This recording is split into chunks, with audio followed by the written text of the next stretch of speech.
दोस्तों, आज की क्लास में हम संविधान का पार्ट 2 संविधान का जो पार्ट 2 है उसे कवर करेंगे। और इससे पहली जो हमारी क्लास हुई थी वो उस क्लास में हमने पार्ट 1 को कवर कर लिया था, जिसमें आपके आर्टिकल 1 से लगाकर 4 तक बहुत अच्छे से एक्सप्लेन करने का प्रयास किया था।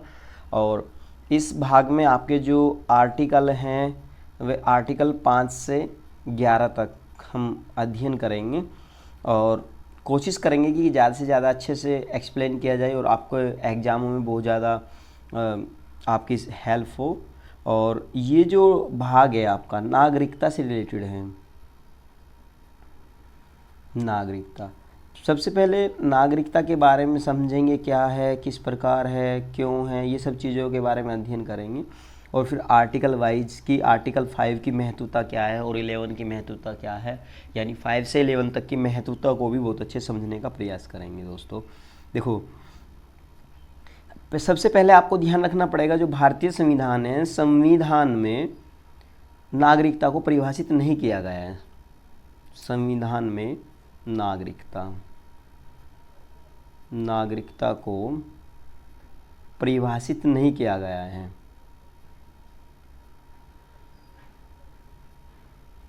नहीं किया गया, इस पॉइंट पर आप ध्यान रखें, नहीं किया गया। ये आपका संविधान है, ठीक है। अच्छा, अब नागरिकता, नागरिक और व्यक्ति में क्या डिफरेंस है? देखो, एक तो होता है व्यक्ति और दोस्तों एक होता है नागरिक, ठीक है। सबसे पहले हम इन दो पॉइंट को समझे, तभी फिर नागरिकता को समझेंगे ना। देखो, जो व्यक्ति है जिसके पास, जैसे मान लिया मैं हूँ और मैं किसी कंट्री में चला जाता हूँ घूमने के उद्देश्य से, किसी कार्य के पर्पज़ से, कैसे भी मैं किसी भी दूसरी कंट्री में जाऊँ और वहाँ की यदि नागरिकता मेरे पास नहीं है तो मैं वहाँ व्यक्ति हुआ, ठीक है।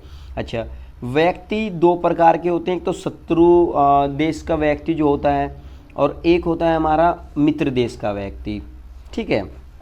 यानी शत्रु और मित्र व्यक्ति दो प्रकार के हो सकते हैं। एक तो हमारे जो शत्रु देश का, जिनके साथ हमारे संबंध अच्छे संबंध है, वो हमारे मित्र देश के व्यक्ति हुए, और जिनके साथ हमारे संबंध उतने अच्छे नहीं हैं तो वे, और दुश्मनी प्रकार के संबंध है तो वे शत्रु व्यक्ति हुए, ठीक है। यहाँ इसको समझाने का जो मेरा मकसद था वो क्या था कि जो हमारे अधिकार हैं, उन अधिकारों में से, जिन अधिकारों की हम बात करते हैं, फंडामेंटल राइट जो हैं, अच्छा, उन अधिकारों में से कुछ अधिकार ऐसे हैं जो नागरिकों को प्राप्त हैं, कुछ अधिकार ऐसे हैं जो व्यक्ति और नागरिक दोनों को प्राप्त हैं, ठीक है। तो यदि यहाँ व्यक्ति दो प्रकार के हैं तो दो प्रकार के व्यक्तियों में कुछ ना कुछ डिफरेंस है, जैसे शत्रु व्यक्ति और मित्र व्यक्ति। तो शत्रु और मित्र व्यक्ति में एक आर्टिकल के हिसाब से आपको ये डिफरेंस करना पड़ेगा। जो आर्टिकल 22 है, ये आर्टिकल 22, आप इस पॉइंट को लिखते चलें, आर्टिकल 22 जो है वो शत्रु देश के जो व्यक्ति उनको प्राप्त नहीं है, ठीक है, प्राप्त नहीं है, ठीक है। अच्छा, अब बात करेंगे बाकी जो फंडामेंटल राइट्स हैं, उन राइट में और नागरिकों में क्या डिफरेंस है। ये तो अभी मित्र और शत्रु और मित्र में बात हुई थी हमारी। अच्छा, अब व्यक्ति और नागरिक में बात करें तो जो हमारे फंडामेंटल राइट है, कुछ फंडामेंटल राइट हमारे ऐसे हैं जो केवल और केवल हमारे नागरिकों को ही प्राप्त हैं, जिनके पास इंडिया की नागरिकता केवल उन्हीं को प्राप्त हैं। अच्छा, जैसे आपका आर्टिकल 15 हो गया और आर्टिकल आपका कौन सा, 16, आर्टिकल 15, आर्टिकल 16 और आर्टिकल 19, आर्टिकल 29 और आर्टिकल 30। ये 5 अनुच्छेद ऐसे अनुच्छेद हैं जो केवल और केवल नागरिकों को प्राप्त हैं, ये व्यक्तियों को प्राप्त नहीं है। यानी इन आर्टिकल के जो प्रावधान हैं, इन आर्टिकल के जो विधान विधि जो हैं वो केवल और केवल नागरिकों के लिए है, इनका फ़ायदा व्यक्ति नहीं ले सकता है। ये तो व्यक्ति और नागरिक में डिफरेंस हुआ। अच्छा, अब इसी चीज़ को आगे बढ़ाते हुए दोस्तों, क्योंकि किसी भी टॉपिक को समझने के लिए हमें ज़रूरत होती है कि उसका थोड़ा सा डीप चले जाएं हम, ताकि हम उसका अगला जो है उसका बेसिक समझ ले। कहा जाता है ना कि जिसका बेसिक मजबूत है तो वो किसी भी चीज़ को अच्छे से समझ सकता है। ठीक है, यदि आप एक बार बेसिक अपना अच्छा कर लेते हो तो किसी भी चीज़ को समझने में वो आपकी बहुत ज़्यादा हेल्प करता है। एनसीईआरटी पढ़ने के लिए जो लोग आपको बताते हैं वो भी इसीलिए बताते हैं ताकि आपका बेसिक अच्छे से कवर हो जाए। वही मैं सब आपको ये बैकग्राउंड बनाने के लिए इतना सब कुछ समझा रहा हूँ। अच्छा, जैसे नागरिक पता लग गया, नागरिक और व्यक्ति के अंदर डिफरेंस क्या हुआ और ये फंडामेंटल राइट के आधार पर कैसे डिफरेंस हुआ वो भी मैंने बता दिया। अब देख लेते हैं जो नागरिकता है, नागरिकता के जो राइट्स हैं यानी आर्टिकल 5 से लगा के आर्टिकल 11 तक जो ये हमारे अनुच्छेद हैं, इन अनुच्छेदों में जो आर्टिकल ये आपका 5, 6, 7 ये जो आर्टिकल हैं, स्टार्टिंग के तीन चार आर्टिकल हमें नागरिकता कैसे हम ग्रहण करेंगे वो पावर देते हैं। उसमें प्रावधान लिखा गया है कि हम किस प्रकार नागरिकता को ग्रहण कर सकते हैं। और जो आर्टिकल आपके 8, 9, 10 हैं, इन आर्टिकल के माध्यम से हम देख सकते हैं कि नागरिकता को कैसे छोड़ा जा सकता है। जैसे अभी मैं नागरिकता के आर्टिकलों की यदि बात करूं तो यहाँ आप 2 कैटेगरी आराम से बना सकते हो, आर्टिकल 5, 6 और आर्टिकल 7, फिर आर्टिकल 8, 9 और 10। इस प्रकार से जो ये आर्टिकल हैं, ये आर्टिकल नागरिकता ग्रहण करने के लिए हैं और ये जो आर्टिकल हैं आपके, ये आर्टिकल नागरिकता का त्याग करने के लिए हैं। ठीक है ना, यानी नागरिकता को कैसे त्यागा जा सकता है और यहाँ नागरिकता को कैसे ग्रहण किया जा सकता है, इन आर्टिकलों में वही प्रावधान लिखे हुए हैं, उनको भी समझने का प्रयास करेंगे। अच्छा, तब तक मैं एक बार जो नागरिकता का मोटा मोटा व्यू है, मतलब वन लाइनर कंडीशन में मैं आपको बता दूं कि जैसे भारतीय संविधान इकहरी नागरिकता का प्रावधान करता है, एकल नागरिकता, एकल नागरिकता। अच्छा, यदि मैं दूसरी कंट्री की बात करूँ, ये तो भारत की बात हुई, इंडिया की बात हुई, ये तो अपने इंडिया की बात हुई भारत की। और यदि मैं यूएसए अमेरिका की बात करूं तो यहाँ क्या है, यहाँ दोहरी नागरिकता है। वो किस प्रकार दोहरी नागरिकता है, जैसे भाई कोई कंट्री है उसमें क्या है, राज्य, और ये कंट्री है इसमें भी राज्य हैं।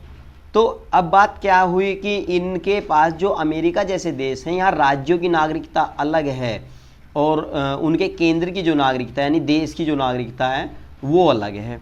लेकिन अपने भारत में ऐसा नहीं है। अपने भारत में व्यक्ति उत्तर प्रदेश में निवास करता हो, उत्तराखंड में निवास करता हो या मध्य प्रदेश में निवास करता हो, यानी कहीं भी निवास करता हो, तो उसमें क्या होगा, नागरिकता केवल और केवल उसके पास भारत की होगी कि हम भारतीय हैं। उसके ऐसा नहीं है कि हम उनके पास की एक ऐसा नागरिकता का सर्टिफिकेट हो जिसमें लिखा हो कि हम तो मध्य प्रदेश के, हमारी नागरिकता तो मध्य प्रदेश की है या हमारी नागरिकता तो पंजाब की है, ऐसा कुछ भी सर्टिफिकेट नहीं है।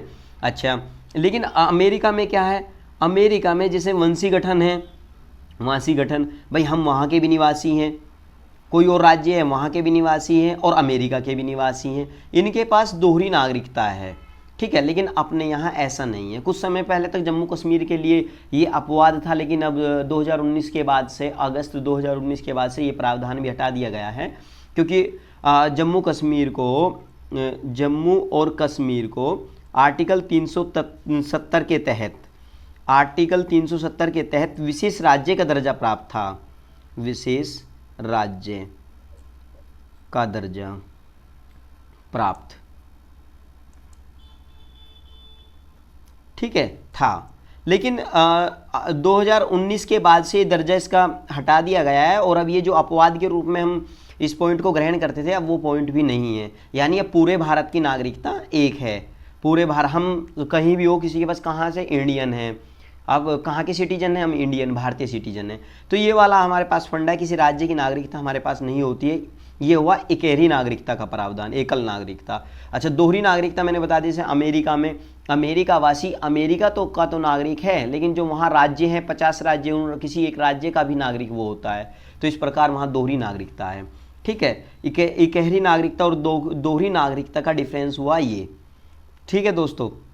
अच्छा, और जैसे एक विवाद हुआ था अभी कुछ समय पहले, रिसेंटली, एक अक्षय कुमार की नागरिकता को लेकर विवाद था कि आपके पास तो वहाँ की भी नागरिकता है, वहाँ की भी नागरिकता है, दोहरी नागरिकता वाला फंडा हुआ। वैसे जिस सेंस में नागरिकता को एकल नागरिकता और दोहरी नागरिकता को समझाया गया है, वो आप एक बात समझ सकते हो कि जो अक्षय कुमार है, अक्षय कुमार वाले केस में ये बातें लागू नहीं होती है।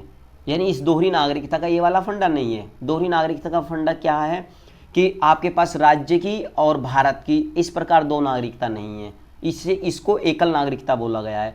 ये नहीं कि भाई आपके पास पाकिस्तान की भी नागरिकता है, भारत की भी नागरिकता है, इसे दोहरी नागरिकता बोलो, और किसी तीसरे रशिया की नागरिकता, तो ऐसे तीन देशों की नागरिकता हो जाए। तो ये वाला दोहरी और इकहरी नागरिकता है, इससे कोई डायरेक्टली संबंध नहीं है दोस्तों। ये बात आप बिल्कुल भी गलत सेंस में मत समझना, ठीक है। अच्छा, दूसरा पॉइंट दोस्तों, ये पॉइंट आप इम्पोर्टेंट लिख के और इसे थोड़ा सा आप इसको कहीं अलग ब्रैकेट में जरूर लिख लेना। जो ये है कि नागरिकता जो है, नागरिकता संघ सूची का विषय है, संघ सूची। और यदि ये संघ सूची का विषय है तो इस पर केवल केंद्र सरकार यानी केंद्रीय संसद जो आपकी है, केंद्रीय सरकार या केंद्रीय संसद जो है वो ही केवल कानून बना सकती है इस पर। बाकी इस पर कोई राज्य सरकार ये सब कोई भी कानून नहीं बना सकता है, क्योंकि ये संघ सूची का विषय है। बहुत बार एग्जाम में यही पूछ लेता है कि निम्न में से ऐसा कौन सा विषय है जो संघ सूची का विषय है, या निम्न में से ऐसा कौन सा विषय है जो राज्य सूची का, यानी समवर्ती सूची, राज्य सूची और संघ सूची, ये तीन प्रकार की सूची होती हैं जो किसी क्लास में फिर हम पढ़ेंगे आगे क्लास में, तो वहाँ अच्छे समझेंगे। बट यहाँ एक बात समझ लो कि जैसे पैट का भी एग्ज़ाम आने वाला है, एसएससी एग्ज़ाम है, एसएससी सीजीएल का भी जो सिलेबस, जीएस का सिलेबस चेंज हुआ है ना, जीएस को वहाँ प्रायोरिटी ज़्यादा दी गई है, तो वहाँ के लिए आपके बहुत ज़्यादा इंपॉर्टेंट रहेगी ये क्लास। तो आपको मैं बता दूं कि यदि क्वेश्चन में लिखा आ जाए कि निम्न में से ऐसा कौन सा विषय है जो संघ सूची का नहीं है या संघ सूची का है, तो ये याद रखना है कि नागरिकता जो है वो संघ सूची का विषय है, और जो विषय संघ सूची के होते हैं उन विषयों पर केवल और केवल केंद्र सरकार ही कानून बना सकती है, ना कि राज्य सरकारें उन पर कानून बनाएंगी। लेकिन जो विषय समवर्ती सूची के होते हैं उन विषयों पर राज्य सरकारें और केंद्र सरकार दोनों मिलकर कानून बनाती हैं, ठीक है दोस्तों। तो इन बातों का आपको विशेष ध्यान रखना है। आगे अब हम देख लेते हैं कि वर्तमान समय प्रेजेंट टाइम में हम नागरिकता को कैसे ग्रहण किया जाता है। हमें किसी अपने इंडिया की, यदि किसी को इंडिया की नागरिकता ग्रहण करनी है तो वो किस प्रकार के से नागरिकता ग्रहण करेगा, या हम यहाँ पैदा हुए हैं, हम यहाँ इतने दिनों से रह रहे हैं, जन्म से हम यहाँ हैं, या कोई किस प्रकार से यहाँ है, तो उन्हें नागरिकता कैसे मिली हुई है, उन प्रावधानों को अब हम समझेंगे। आर्टिकल 5 से और आर्टिकल 11 तक को थोड़ा समझने का प्रयास करेंगे। केवल वन लाइनर में आपको एक बात ध्यान रखना है कि नागरिकता का जो प्रावधान है वो आर्टिकल 5 से 11 तक है और संविधान का भाग 2 है, ठीक। और ये वाला पॉइंट कि नागरिकता संघ सूची का विषय है, ये डायरेक्ट क्वेश्चन आने की संभावना होती है यहाँ से।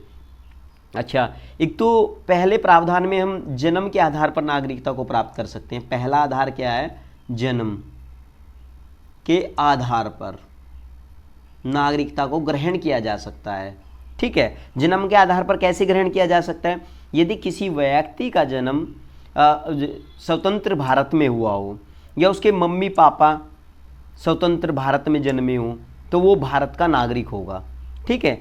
यदि कोई भी व्यक्ति जन्म से नागरिक होगा, कब, जब उसके जन्म के समय माता पिता या दोनों में से कोई एक भारत का नागरिक हो, ठीक है। तो इसमें एक 2004 में एक नया पॉइंट बोला गया था कि कोई भी 2004 में एक पॉइंट बोला गया कि कोई भी ऐसा ना हो कि उसके मम्मी पापा अवैध रूप से इंडिया में रह रहे हों। यदि आपके मम्मी पापा अवैध रूप से इंडिया में रह रहे हों और आपका जन्म इंडिया में हो जाता है और आपके मम्मी पापा अवैध पाए जाते हैं, तो आपको जन्म के हिसाब से नागरिकता प्राप्त नहीं होगी। किसी और तरीके से आप नागरिकता लेंगे, लेकिन जन्म के आधार पर नागरिकता आप नहीं लेंगे। तो 2004 में थोड़ा सा प्रावधान में संशोधन किया गया, बोला गया। अच्छा, दूसरा पॉइंट है आपका वंशानुगत आधार पर आपको नागरिकता मिल सकती है। वंशानुगत नागरिकता किस प्रकार मिल सकती है, वो सब चीज़ों को देखने का प्रयास करेंगे कि यदि किसी व्यक्ति का जन्म देश के बाहर हुआ हो तो उसे वंशानुगत नागरिकता तब प्राप्त होगी, कब, जब जन्म के समय माता पिता में से कोई एक भारत का नागरिक हो, ठीक है, या जन्म के 1 वर्ष के भीतर भारतीय दूतावास में आवेदन करके पंजीकरण कराए। ऐसा करने पर उसको भारत सरकार की अनुमति लेनी पड़ेगी और अनुमति लेने के बाद उसको भारतीय नागरिकता मिल जाएगी। ये वंशानुगत तरीका हुआ कि जैसे आपका जन्म होता है और आपका जन्म भारत से बाहर किसी दूसरे देश में हुआ है और उस टाइम आपका मम्मी या पापा भारत देश में हो, उनके पास भारतीय नागरिकता हो, या फिर आपके जन्म के 1 वर्ष के अंदर अंदर वो भारतीय दूतावास में जहां आप हैं वहां रजिस्ट्रेशन कराएं कि हमें भारतीय नागरिकता चाहिए, बच्चा पैदा हुआ अभी 1 साल का नहीं हुआ है, तो यहाँ ये आपको इस प्रकार वंशानुगत नागरिकता प्राप्त हो सकती है। ठीक है, एक होता है रजिस्ट्रेशन के द्वारा नागरिकता प्राप्त करना। अच्छा, रजिस्ट्रेशन के तहत कैसे नागरिकता प्राप्त करते हैं? इसमें 2 तरह के व्यक्तियों को नागरिकता दी जा सकता है। जो रजिस्ट्रेशन बाई रजिस्ट्रेशन है, रजिस्ट्रेशन के प्रकार से यहाँ 2 प्रकार के व्यक्तियों को नागरिकता दी जाती है। किस प्रकार से कि पहला प्रकार है, यदि कोई व्यक्ति जो भारतीय मूल का है, अर्थात माता पिता या दादा दादी या नाना नानी भारत का रहा हो, उसे 7 वर्षों तक रहने पर नागरिकता दिया जा सकता है। ठीक, यहाँ आप इस चीज़ को थोड़ा सा मैं हाईलाइट कर देता हूँ, इस पर थोड़ा सा आप ध्यान दें। अच्छा, दूसरा क्या है कि ऐसा व्यक्ति जिसका विवाह भारत के नागरिक से हुआ हो। मान लिया आपको भारतीय नागरिकता लेनी है तो आप भारत के किसी लड़के से या किसी लड़की से शादी कर लो, यानी भारतीय नागरिक से शादी कर लो। यदि जैसे सोनिया गांधी वाला मामला है, सोनिया गांधी को नागरिकता इसी प्रकार से तो मिली है, वो है इटली की लेकिन शादी हुई है भारतीय से, तो जब शादी हुई है तो ये उसको भारतीय नागरिकता मिल गई है। ठीक है ना, यहाँ आपको कम से कम 1 वर्ष तक भारत में रहने की आपको प्रमाण देना पड़ेगा कि 1 वर्ष तक हम भारत में रहे हैं, और तब आपको नागरिकता दी जा सकती है। अच्छा, ये तीसरा पॉइंट हुआ, मतलब 3 प्रकार हो गए। तीसरे में 2 पॉइंट थे, मैंने बता दिया, आप इनको लिख भी सकते हैं वीडियो को पॉज कर करके यदि आपको लिखना है तो। अच्छा, एक है आपका सहकारिता द्वारा, इनकॉर्पोरेशन के माध्यम से भी नागरिकता दिया जा सकता है आपको। कि इनकॉर्पोरेशन से कैसे नागरिकता दी जाएगी? देखो, यदि किसी क्षेत्र को भारत में शामिल किया जाता है, जैसे सिक्किम को भारत में शामिल किया गया था, यदि किसी क्षेत्र को हम भारत में शामिल कर लेते हैं ना, और उसके जो व्यक्ति हैं उन व्यक्ति को ऑलरेडी भारतीय नागरिकता मिल जाएगी यदि किसी क्षेत्र को हम भारत में शामिल कर लेंगे। तो ये हो गया सहकारिता द्वारा नागरिकता, सहकारिता द्वारा। ठीक है ना, ये सहकारिता के माध्यम से नागरिकता हुई। यदि हम किसी क्षेत्र ग्रहण करते हैं उन लोगों को अपने आप नागरिकता मिल जाएगी। गोवा का मामला भी इसी में आया था। यहाँ आप गोवा को भी एग्जाम्पल ले सकते हैं। गोवा के जो लोग थे उनको भी ऐसे ही नागरिकता मिली थी। ठीक है। अच्छा, एक और है आपका देशीकरण द्वारा नागरिकता, यानी प्राकृतिक विधि से नागरिकता, देशीकरण की जो विधि है उससे नागरिकता। तो यानी नागरिकता के जो प्राप्त करने के संसाधन है वो 5 प्रकार से नागरिकता को प्राप्त किया जा सकता है।